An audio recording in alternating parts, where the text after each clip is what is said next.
De retour sur le plateau de la Tranche Info sur Canal 10. Place maintenant à l'échange et au débat dans ce focus. Donc 1 heure de débrief sur l'actualité locale. Et à partir de ce jeudi, eh bien, l'actualité sera tournée du côté de la ville de Bemao qui organise un colloque sur les mathématiques africaines en partenariat avec l'Institut Anijar. Et je reçois justement Nusere Kalala Omotunde qui est notre spécialiste des humanités classiques africaines. Bonsoir Monsieur Omotunde. Bonsoir.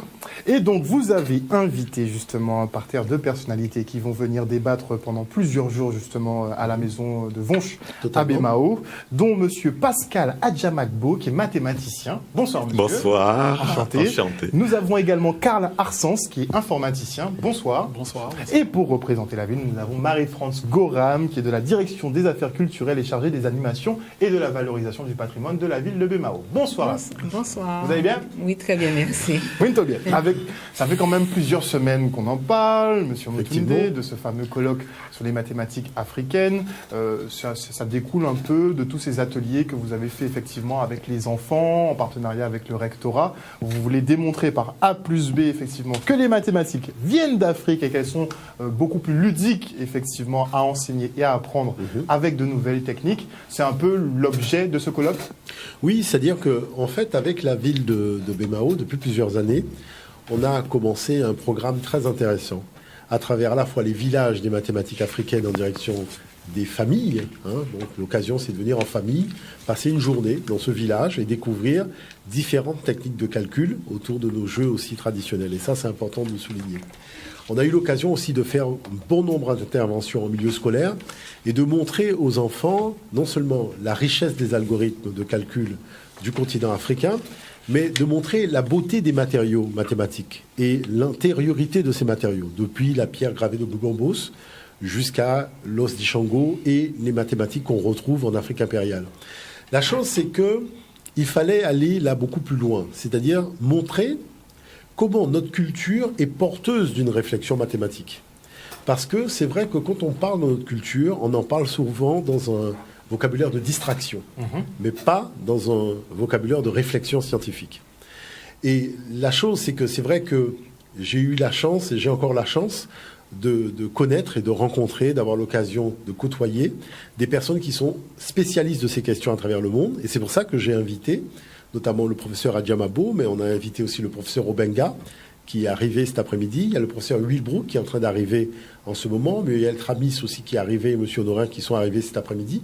C'est-à-dire tout le monde qui arrive, et notre équipe à Nijar, avec M. Arsens, donc qui est informaticien et spécialiste du lien entre mathématiques africaines et informatique. Le visage ne m'était pas inconnu. C'est à lui que vous aviez démontré que les algorithmes informatiques... C'est ça qui est intéressant. Ce qui est intéressant, c'est de montrer que notre culture est dans la modernité. C'est-à-dire que quand on parle du monde noir, on a l'impression que c'est une culture couverte de poussière du passé et qui n'intéresse plus grand monde. C'est totalement faux. Moi, si je fais cet effort vraiment avec la mairie de Bemao, de faire venir ces spécialistes à travers le monde et de montrer au peuple guadeloupéen, voilà la beauté de notre culture. Essayons de la voir avec un regard nouveau. Écoutons ces spécialistes. Regardez comment ils pensent scientifique, comment ils pensent culture. Parce que c'est une autre façon de penser notre culture que de dire que le gros cas, c'est cette formule mathématique. C'est pas simplement cette rythme. Et c'est pour ça que je voulais partager ces expériences avec vous, de tous ces talents, toutes ces connaissances, toutes ces compétences, et faire en sorte que le public puisse venir poser des questions et démarrer une nouvelle ère de réflexion aussi en Guadeloupe. Et je pense que ça, c'est important. Alors, monsieur Adjamagbo. Oui. Vous allez faire un long chemin. Oui. Est-ce que vous sillonnez le monde, justement, pour traiter de ces mathématiques africaines? Et oui. Et d'abord, ma principale occupation professionnelle, c'est d'être enseignant et chercheur en mathématiques. Et notamment en tant que chercheur, je parcours le monde pour assister à des conférences de recherche en mathématiques.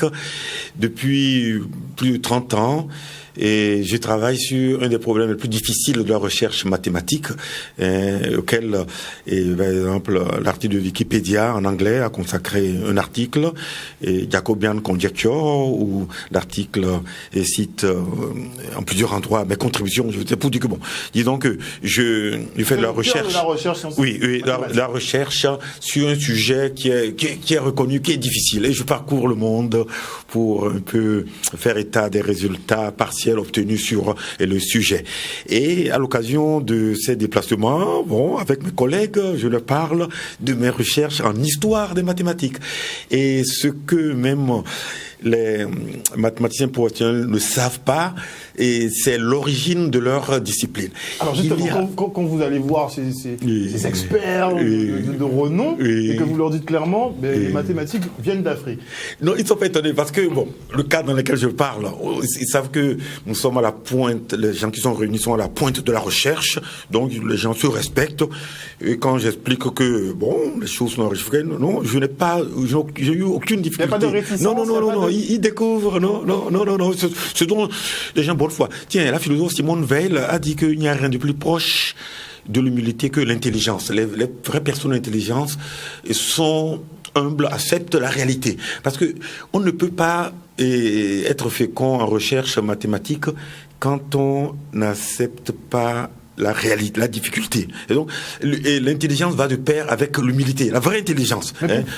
Donc, la communauté scientifique l'accepte. Oui. Mais pourquoi ces messages-là ne sont pas vulgarisés près du grand public? Voilà, c'est une bonne question. Et l'un des intellectuels les plus courageux, qui est d'origine britannique, de nationalité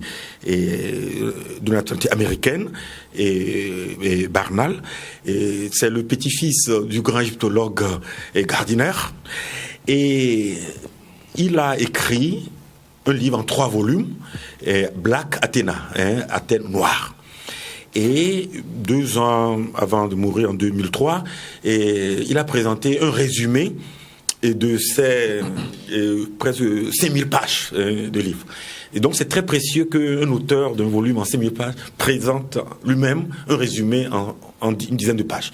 Et il a encore résumé ces 10 pages en disant que ce qu'il veut démontrer dans ces 5000 pages, c'est d'abord que la civilisation grecque est d'origine africaine à travers l'Égypte et la Phénicie.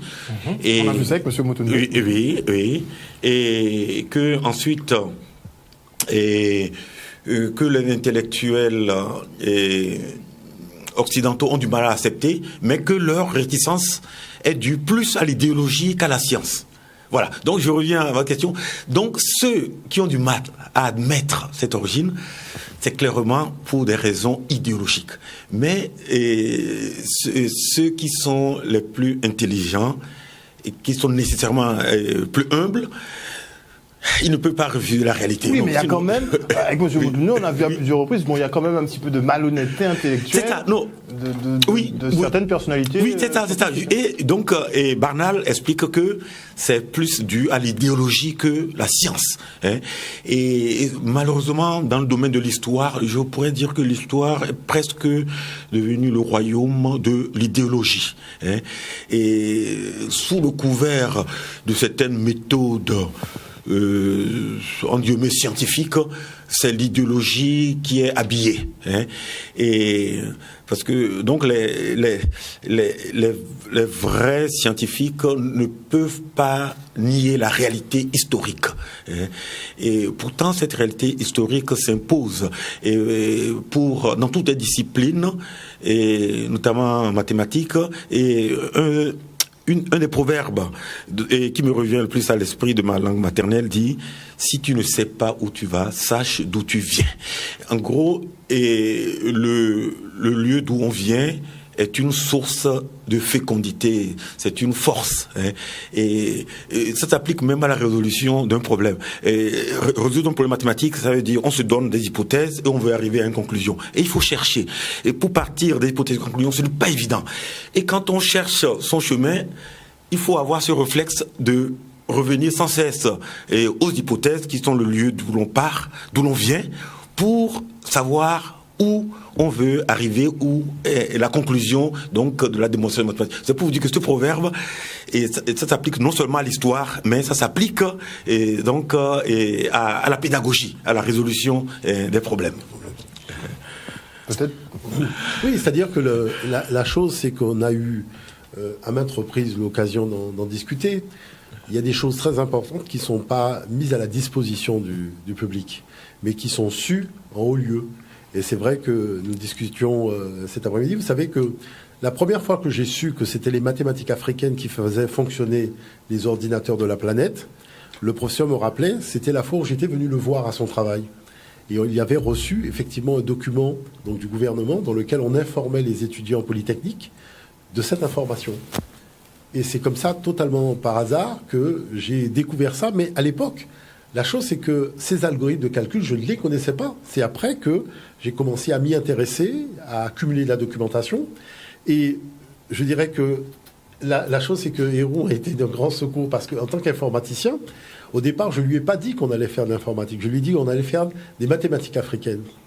Et c'est en développant les algorithmes de calcul qu'il m'a arrêté, qu'il m'a dit « Mais attends, là, on ne fait plus des mathématiques, c'est de l'informatique qu'on fait. » Je dis « Mais non, on fait des mathématiques africaines. » Et en continuant, il m'a arrêté une deuxième fois. Il me dit « Mais non, là, on n'est plus dans les mathématiques, on est dans l'informatique. » Et il m'a arrêté une troisième fois, et là, je lui ai dit « Tu vois, tu me permets vraiment de voir que c'est exactement... » Alors, c'est une chose extraordinaire.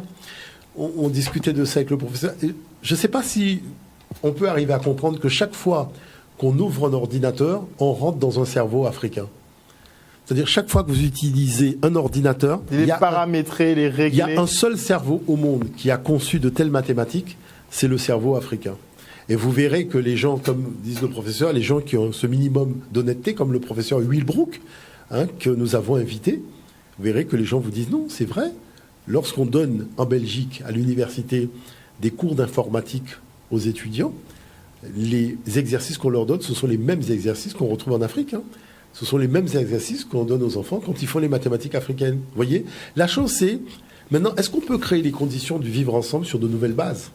Les bases de la vérité, les bases qui ont été voulues par l'UNESCO, c'est de montrer comment tous les peuples ont collaboré à la modernité. Si on arrive à faire ça, c'est-à-dire combattre les complexes d'infériorité des uns, combattre les complexes de supériorité des autres, et montrer vraiment que, non, c'est pas une blague, tous les peuples ont collaboré à la modernité, et cette modernité, l'Afrique l'a portée en son sein pendant très longtemps, et l'a transmis à un haut niveau de compétences intellectuelles. C'est ça, je dirais, l'objectif déjà cherché par le colloque. Un certain éveil.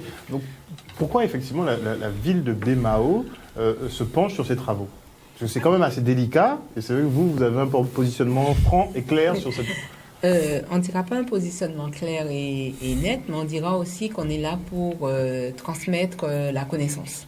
Et donc ce colloque a été créé en 2016, dans le cadre, le premier colloque, c'était les études créoles. Et puis ensuite, il y a eu le deuxième, comment repenser le commerce triangulaire.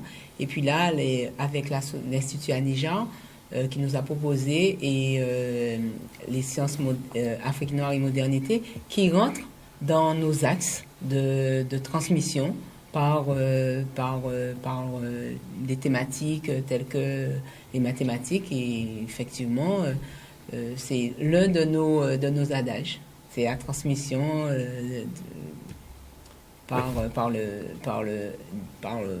comment dire, une transmission à travers ces colloques.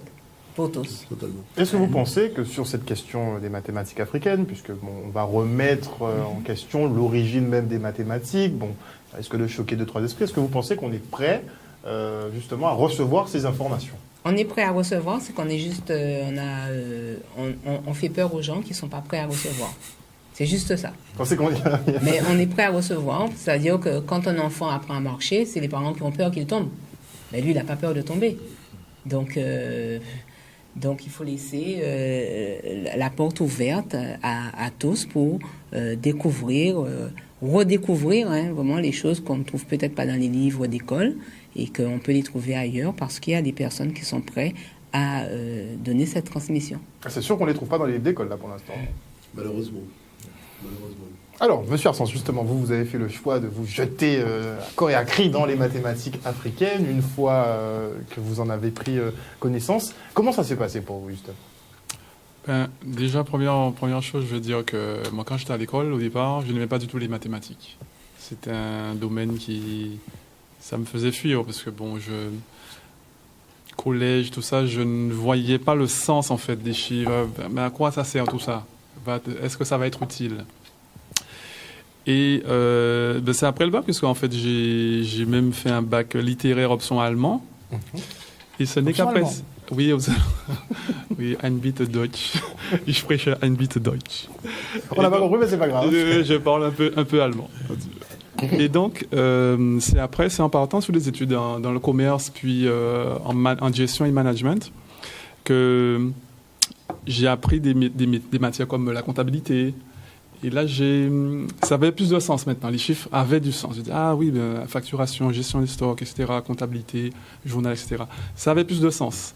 Et j'ai commencé à m'intéresser à la chose. Et entre-temps, il y avait, à une époque, je me rappelle, j'avais passé un DUT, et il y avait un mémoire à réaliser. Il fallait taper, et c'était à l'époque où les ordinateurs commençaient, imprimants. Donc j'ai acheté un ordinateur, et je ne savais pas enregistrer sur la disquette. J'étais obligé d'appeler un ami, comment on fait pour enregistrer sur la disquette? Ah, mais fais ça. Et au fur et à mesure, je commençais à me dire, là, on est comme un bébé devant un ordinateur. À un moment donné, il faut peut-être essayer de comprendre comment ça fonctionne. Et donc, j'ai acheté quelques magazines, etc. Et je me suis lancé dans le bain, essayer de comprendre le matériel. Et puis, j'avais un ami qui était formateur en informatique, mais plus en bureautique.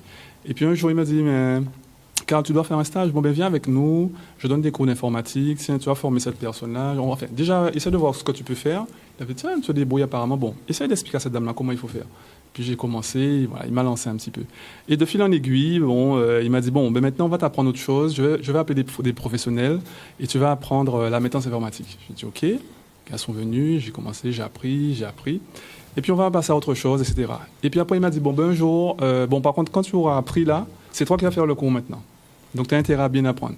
J'ai dit, ok. Et j'ai essayé d'être sérieux dans ça, continuer à me documenter, etc. Et progressivement, j'ai commencé à m'intéresser à ce domaine de l'informatique. Et jusqu'à ce que je travaille à un moment donné dans un établissement scolaire, service informatique. Et j'avais un collègue qui était là, et il a senti que j'avais envie d'aller encore plus loin. Et il m'a dit, Carl, tu sais, il y a les cours du soir en informatique au CNAM, donc Centre national des arts et métiers. C'est un cours du soir, donc après le travail, tu pourras y aller. Ce serait intéressant peut-être de s'inscrire. Pourquoi pas? Et donc, c'est, comme je disais, adulte, que j'ai appris la théorie de l'informatique, parce que je ne connaissais pas du tout. Quand on parlait de langage binaire, etc., je ne connaissais pas. D'accord. Et donc, arrivé en cours du soir, donc j'ai pris... ce qui est bien, c'est qu'on peut prendre des matières. Donc, je commençais à prendre des modules, base de données, réseau informatique, et puis programmation. Et donc, les matières où ça allait, c'était les bases de données, le réseau, on comprenait globalement. Mais la programmation informatique, j'ai vraiment eu du mal. Le charabia? C'était pas évident. Et donc, pour les matières de programmation, malheureusement, je n'ai pas réussi la première année. Et je me suis dit, OK, c'est pas grave. L'année prochaine, je vais me consacrer uniquement à ces matières.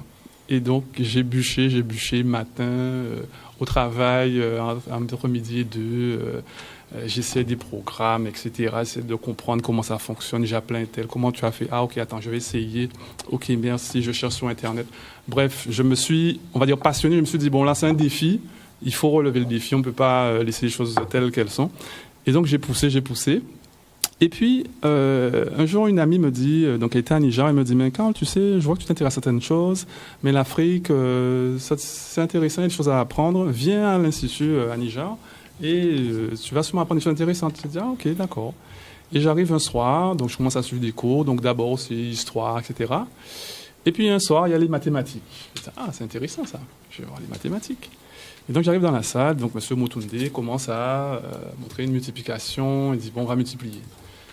Et puis je regarde et puis je me dis, mais c'est bizarre, il y a quelque chose, ça me rappelle quelque chose, ça, ces chiffres-là.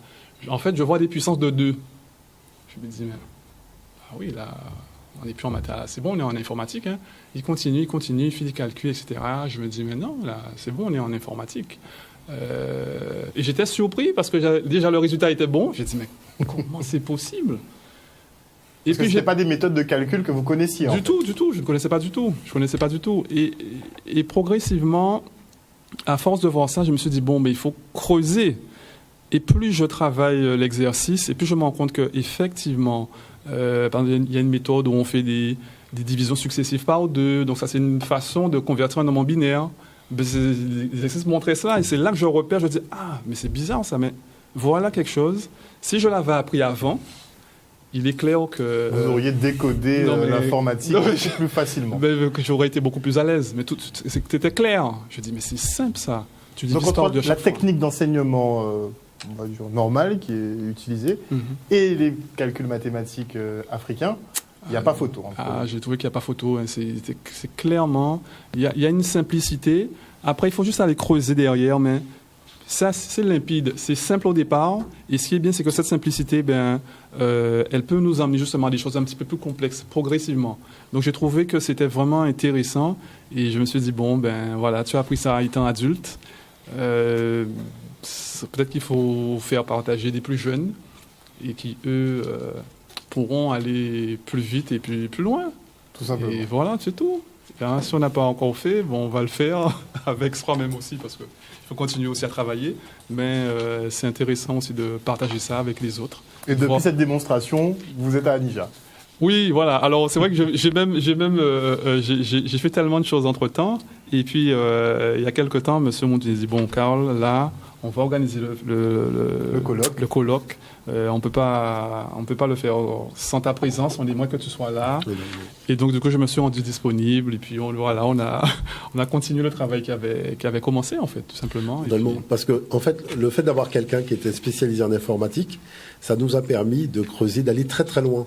En fait, on a découvert énormément de choses. Plus on creuse. Plus on creuse. C'est extraordinaire. C'est un univers. C'est comme un puits sans fond.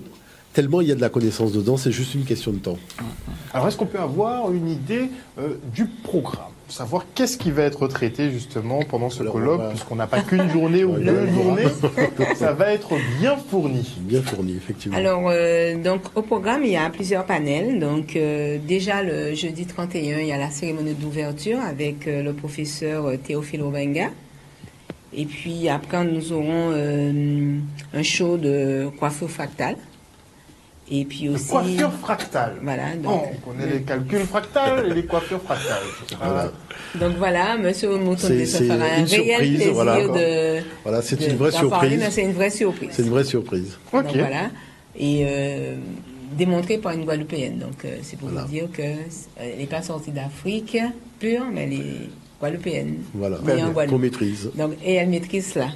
Donc voilà pour le jeudi 31. Et puis nous avons durant ces 3 jours un panel 1 le vendredi matin, apprentissage, histoire et créativité, où il y a plusieurs intervenants tels que Jean-Paul Kiko, qu'on connaît tous, de Guajeka. De Guajeka, mais là il va intervenir en tant que master, STAP en jeux et jouets traditionnels. Donc voilà. Et puis, monsieur Omotunde qui va intervenir. Alors, donc, le titre de Jean-Paul Kiko, c'est les jeux traditionnels comme support pédagogique et d'apprentissage des mathématiques. Donc, c'est le bilan des expériences qu'il a menées à Guajeka. Donc, voilà. Ensuite, monsieur Omotunde nous parlera origine africaine du système alphanumérique gréco-romain, synthèse d'une étude canadienne. Ensuite, nous avons... Bien démontré qu'ils n'ont rien inventé. Voilà. On adore cette partie. Et ensuite, nous aurons monsieur Adjamagbo qui va présenter les performances mathématiques de l'Afrique noire à travers les âges. C'est ça. Voilà. Et puis l'après-midi, donc on fera une pause, il y aura à manger sur place où les gens pourront se délecter. On a mis un traiteur en place. Et ils pourront acheter un repas à un prix très abordable. Donc voilà. Donc, et puis ceux qui n'ont peut-être pas suffisamment, ils peuvent venir avec leur repas et ils pourront manger sur place aussi. Très bien. Ça sera mis en place. Alors, petite parenthèse, oui, puisqu'on en arrive justement à M. Kamagbo. Vous allez parler des performances justement des mathématiques africaines. Est-ce qu'un autre mode de mathématiques surpasse les mathématiques africaines? Bon, ce dont nous avons parlé jusqu'à maintenant, c'est l'efficacité et des méthodes, de la méthode de calcul égyptienne, donc africaine, et en informatique. Et dans ce cours d'informatique de l'école polytechnique, et le professeur, après avoir présenté la spécificité de la méthode égyptienne, dit ceci: malgré son âge vénérable, plus de 3 millénaires, en fait c'est plutôt plus de 4 millénaires, et l'algorithme de multiplication égyptienne est très actuel. Il est utilisé systématiquement pour calculer les produits dans tous les microprocesseurs dont l'unité arithmétique et logique ne permet que le calcul direct d'addition et de décalage. Et c'est le cas de la grande majorité des micro et mini-ordinateurs modernes qui ne disposent pas de multiplicateurs câblés. Voilà. Jusqu'à Et maintenant. plus loin, bon, après, il fait la démonstration, disons, scientifique de cette efficacité. En informatique, on appelle ça la complexité algorithmique. On sait mesurer l'efficacité de l'algorithme. Et il fait la démonstration. Comme il s'adresse à des élèves de l'école polytechnique, il fait la démonstration et conclut que il y a différentes, le jour et la nuit, entre cette méthode égyptienne et puis la méthode naïve. Si vous voulez programmer la multiplication naïvement, eh bien, vous mettrez 2 jours là où l'Égyptien mettra quelques fractions de seconde. Donc, cette efficacité n'est pas restée théorique, mais c'est mesuré quantitativement. Bon, donc pour revenir à votre question, il y a la preuve de l'efficacité et d'une approche africaine et en informatique. Et quand on sait maintenant, je dirais, l'influence des mathématiques, l'universalité, ça veut dire que cette efficacité des mathématiques africaines rend un grand service à l'humanité. Et sans qu'on le sache. Oui, c'est ça. Sans qu'on le sache. Et c'est possible que les mathématiques africaines aient une efficacité dans d'autres domaines, comme par exemple la géométrie. Là, on est dans le domaine de l'étude des nombres, essentiellement l'arithmétique, mais d'autres branches, c'est la géométrie.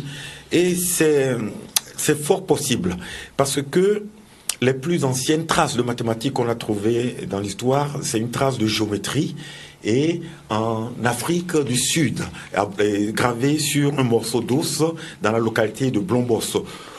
Disons qu'à 300 km le long de la mer, de la ville de Cape Town, le long de la mer. Et donc c'est une figure de géométrie, mais qui est vraiment très frappante. Et j'avais présenté cette figure, justement, c'est un colloque vraiment de chercheurs en mathématiques, mais à la fin du colloque, j'ai fait un exposé sur l'histoire des mathématiques. Et il y avait un collègue français et spécialiste d'une discipline, et donc je disais que, mais sur cette figure-là, mais on reconnaît des outils qui sont utilisés dans cette branche. Et lui se trouve être un spécialiste, il dit, et il a confirmé, il a dit effectivement, et que la figure-là, ils utilisent ça dans la branche qu'on appelle théorie des éléments finis. Et c'est un spécialiste de la théorie des éléments finis. Et dans un autre document, ils ont montré que cette figure, qui est gravée depuis 75 000 ans, eh bien, ça donne des résultats beaucoup plus performants que d'autres figures qu'on pourrait utiliser pour des calculs dans cette théorie d'éléments finis. Donc, c'est pour vous dire que c'est possible qu'en géométrie, des méthodes africaines montrent leur efficacité. Ce n'est pas étonnant parce que, en fait, les mathématiques, si on veut les définir en profondeur, on dirait c'est une tradition de pensée. Et voyez, dans, je dirais, l'héritage de l'humanité, il y a plusieurs traditions de pensée. Il y a la philosophie, il y a les sagesses. Pas inventé. Oui, il y a les sagesses. On parle des sagesses orientales, sagesses africaines. Les Européens veulent garder la philosophie pour eux, pour les autres, ils parlent de sagesse. Bon, c'est une tradition de pensée. Et il y a la sociologie. Voilà, donc les mathématiques, c'est une tradition de pensée avec des règles qu'on appelle axiomes. Et puis avec des productions à partir de ces règles et qu'on appelle des théorèmes. Et ensuite, il se trouve que ces théorèmes ont des applications qui ont des effets vraiment très très efficaces. Voilà. Donc les mathématiques, c'est une tradition de pensée, et toute tradition a une histoire, une origine. Donc c'est une tradition de pensée d'origine africaine et dont l'efficacité n'est plus à démontrer. Et donc il se peut que en géométrie, dans d'autres branches des mathématiques, cette tradition de pensée venue d'Afrique montre aussi sa fécondité. Donc, si j'ai bien compris, pour vous résumer, les systèmes de calcul africains ne peuvent être surpassés que par d'autres systèmes de calcul africains. C'est-à-dire qu'aujourd'hui, tous les spécialistes vous disent, et d'ailleurs, la spécialiste de la BBC, puisqu'il faut savoir qu'il y a une équipe de la BBC qui a été en Afrique voir est-ce que ces méthodes de calcul existent encore, et ils ont filmé effectivement sur des places de marché l'existence de ces méthodes de calcul. D'accord. Et quand on a demandé à la spécialiste de l'Université de Londres, mais pourquoi c'est un calcul africain qui fait fonctionner toutes les cartes bleues, les satellites, la technologie et compagnie, elle a dit parce que c'est un système de calcul qui simplifie les 4 opérations et qui permet un algorithme, je ne sais pas si vous vous rendez compte, un algorithme qui fait toutes les opérations, mais en utilisant une seule forme de calcul. Si un ordinateur, c'est une machine à faire des calculs, si vous simplifiez au maximum les procédures de calcul, et ces procédures de calcul permettent d'avoir des chiffres, même après la virgule, parce qu'il y a une deuxième chose qui est extraordinaire, c'est le souci de précision. Il y a les puissances de 2, mais il y a les puissances négatives de 2 qui permettent d'avoir ce qu'on appelle les fractions mathématiques. Et ces fractions mathématiques, ça nous permet d'avoir un code barre qui nous donne un prix avec une valeur après la virgule, c'est-à-dire 5,25 €. On peut codifier ça dans un calcul africain et vous donner cette valeur-là en binaire directement dans le calcul. Donc c'est ça qui est extraordinaire. C'est pour ça que ce sont des méthodes qui ne sont pas dépensées. Non, ce qu'on découvre, c'est que nos ancêtres, ce sont des hommes de défi. Quand ils ont trouvé une méthode, ils se lancent un défi pour en trouver une autre. Dès qu'ils ont trouvé une deuxième, ils se lancent encore un défi pour trouver une troisième. Et ça cherche toujours à simplifier tellement le calcul que finalement c'est là où on voit que le bâton d'Ishango, c'est le début de l'abstraction mathématique. On se disait encore cet après-midi, tout ce qu'on nous présente comme calcul, c'est des éléments qu'on compte. On va compter des animaux, on va compter des chèvres. Là, en Afrique, on a un objet, c'est de l'abstraction pure, c'est-à-dire on est dans des mathématiques pures. On ne cherche pas à compter des chèvres ou des animaux. Là, on est dans la réflexion mathématique pure. Le problème, c'est la date. Moins 25 000 ans. Moins 25 000 ans, les 4 opérations et de la réflexion pure.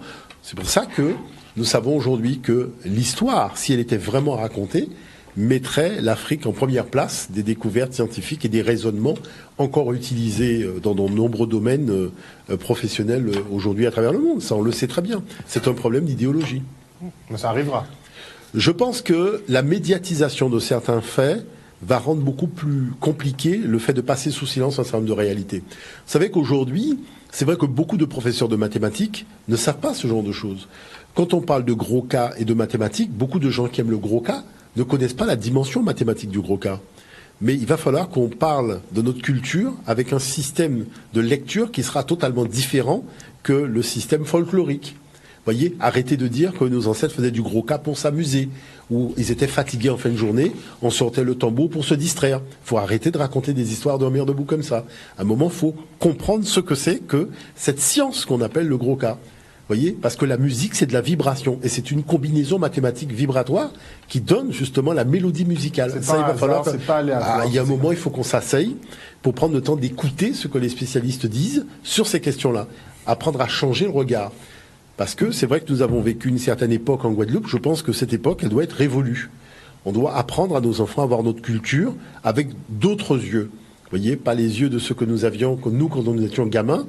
Je dirais un peu les yeux de la lignée culturelle, mais aujourd'hui, ayons la possibilité de voir les choses telles que la science dit qu'elles sont. Voilà, c'est tout.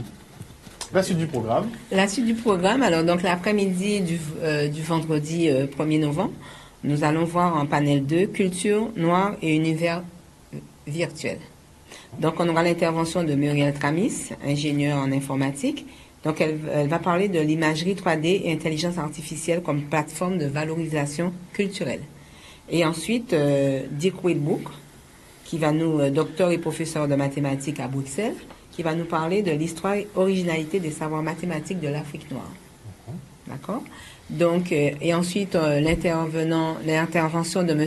Honorin Hilaire, qui est infographiste 2D, 3D, développeur 3D, temps réel, qui nous vient de la Martinique, et il va nous parler des outils technologiques multimédia et intégration culturelle. Donc ça, c'est pour le vendredi. Je rappelle le lieu, c'est la Maison coloniale de Vanche, à Bemao, d'accord, que ça se passe. Et on va revenir le samedi matin à 9h. Donc la matinée, nous aurons le panel 3, culture africaine et sciences modernes, avec l'intervention de René Glache, qui sera restitué, les travaux de René Glache seront restitués par... Daniel Choisy. Daniel Choisy, voilà. Culture noire et mathématiques fractales. Donc, René Glache, c'est restitution de ses travaux. Il est professeur à l'Institut Polytechnique Rensselaer, à New York. Donc, voilà. Ensuite, Karl Arsens, ici présent, qui va nous présenter les sources africaines du langage binaire informatique. Donc, il vient de se présenter.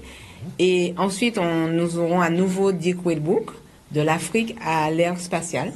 Ce sera la thématique. Et dans l'après-midi, immersion pédagogique en atelier. Donc, il y aura 2 ateliers. Un au Centre culturel Gérard Loquel qui se trouve à Bellecour. Et l'autre atelier sera à la salle polyvalente multimédia, bibliothèque multimédia Paul Mado. Alors, moi, je vais m'arrêter sur une des thématiques de cette dernière journée, justement, sur l'Afrique à l'ère spatiale. L'Afrique, c'est un des seuls continents qui n'a pas encore de satellite en orbite. Oui, le paradoxe, en fait, ce que le professeur Wilbook veut montrer, c'est que le paradoxe, c'est que la conquête spatiale n'a été possible que parce que l'Afrique et la réflexion algorithmique africaine existent. Voyez, et c'est important de faire comme ça un parallèle et de montrer que ce n'est pas un problème de savoir et de connaissance ou de compétences, puisqu'en fait, ce sont les compétences africaines qui permettent de lancer une fusée aujourd'hui. La chose, c'est un contexte géopolitique qui bloque l'Afrique à certains niveaux. Voyez, parce qu'on sait que aujourd'hui, avec le potentiel que représente la jeunesse africaine et cette dimension créative que cette jeunesse a dans tous les domaines, on pourrait avoir des choses qui seraient beaucoup moins polluantes et beaucoup moins complexes à réaliser. Je prends comme exemple cet ingénieur camerounais qui a développé un réseau Internet, y compris au niveau de la fibre optique, qui est beaucoup moins complexe et qui offre des résultats, je dirais, beaucoup plus approfondis que les réseaux avec tous les câbles qu'on fait passer et compagnie. Il faut voir que ces solutions africaines sont généralement respectueuses de l'environnement et peu chères. Vous voyez, avec la dimension toujours, je dirais, de l'aspect collectif. C'est-à-dire qu'il faut donner à la collectivité la possibilité de jouir de l'invention. Vous voyez, alors qu'il n'y a pas ce souci-là dans le monde moderne. C'est celui qui a les moyens qui peut en bénéficier. Celui qui n'en a pas, ben, il se débrouille. Donc, vous voyez, c'est tout ça qui est important. Et puis, le fait aussi que cet os, l'os d'Ishango, soit en Belgique et qu'ils aient donc il y a eu un film qui a été réalisé où on a envoyé un peu l'os dans l'espace. Donc, pour le faire flotter, je pense qu'il va peut-être montrer aussi ce documentaire-là qui a été réalisé. Ben, c'est aussi cette espèce de pont entre ce passé qu'on pourrait qualifier de préhistorique africain, mais qui était déjà à la base de la modernité qui allait subvenir plusieurs milliers d'années après. Vous voyez, et je pense que c'est très important qu'ils fassent ce lien-là, parce que pour moi, je dis que nos jeunes, nos enfants doivent comprendre que notre culture est la culture de la modernité. Vous voyez, ce n'est pas une culture du passé et ce n'est pas une culture dépassée non plus. Ça, il faut le savoir. Au contraire, c'est peut-être là qu'on devrait creuser pour trouver des solutions à des problèmes mathématiques insolubles pour l'instant. Oui, exactement. Oui, Monsieur Adjamadbou. Oui, justement. C'est que l'architecte François Corbusier, il a dit une formule que j'aime répéter, il dit « La tradition est la chaîne ininterrompue de l'innovation ».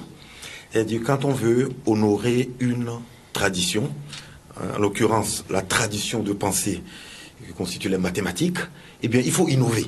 Hein, et sinon, la tradition meurt. Hein, et oui. Et c'est par la recherche que les mathématiques, qu'on innove en mathématiques. Et l'expérience montre que les innovations en mathématiques sont toujours suivies après d'applications. Hein. Et par exemple, les CD, tout ce qui est CD, utilise des mathématiques qui ont été développées entre 1950 et 1960. Ça paraissait des choses très très abstraites, mais quelques décennies après, bon, c'est grâce à ça que tout ce qui est code un peu sophistiqué, donc utilise des outils mathématiques qui ont été développés entre 1950 et 1960. Donc c'est un exemple de. Mais est-ce que ça a été développé par le génie d'hommes ou bien par des découvertes faites par des gens un peu malhonnêtes? Et si, voilà. Donc il disait que c'est pas l'innovation que les mathématiques sont.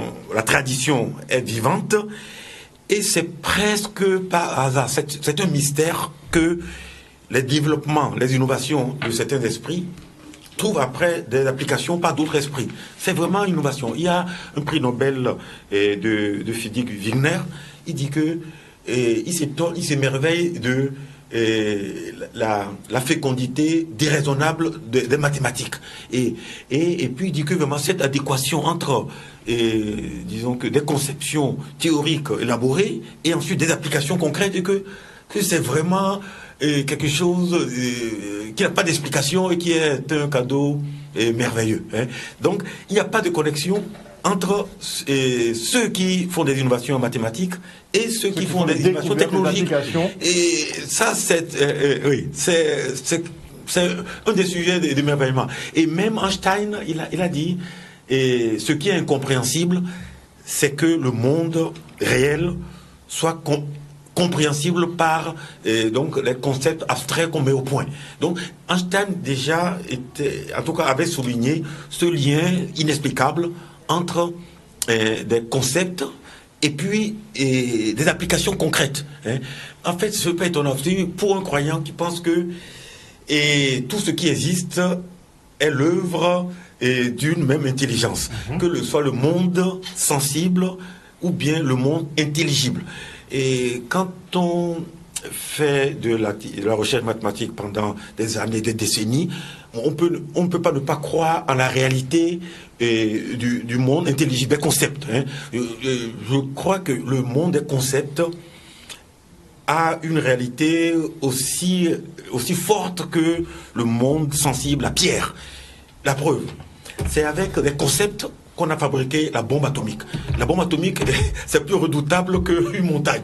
Même si on fait tomber une montagne, ça ne va pas autant d'effet que la bombe atomique qui a été réalisée grâce à des concepts. Donc, je vous dis que personne ne peut nier la réalité des concepts du monde intelligible.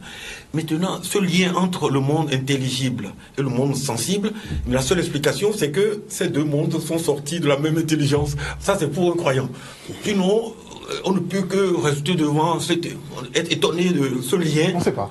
Ce lien entre concept et application concrète, et ça marche. En tout cas, ça marche. Mais peut-être que ce ne serait pas une seule personne, mais peut-être que c'est par rapport à la mémoire collective. Certains parlent d'une mémoire collective. Non, c'est-à-dire que... Oui, mais il faut voir. Moi, ce que je dirais aussi, qu'il y a le développement contextuel de la vie de l'homme, donc l'homme moderne au début, qui a, par le fait de développer des techniques de pêche, de chasse, a engendré une réflexion mathématique qui est devenue finalement une abstraction. Oui. Et ça, c'est clair que nous devons, en tout cas aux pêcheurs, une fière chandelle, les nombres premiers, des choses très complexes en mathématiques, ce sont quand même des pêcheurs qui sont à l'origine de ça. Le chiffre 1, qui est un harpon, ce sont encore les pêcheurs qui ont légué ces choses-là à l'humanité. Ça, c'est important de rappeler. Je voulais dire juste deux choses. La première chose, c'est que le programme est disponible sur le site anijar.com. Il y a toutes les informations parce que beaucoup de personnes appellent pour avoir les informations sur le programme. Vraiment, c'est très simple d'aller sur le site.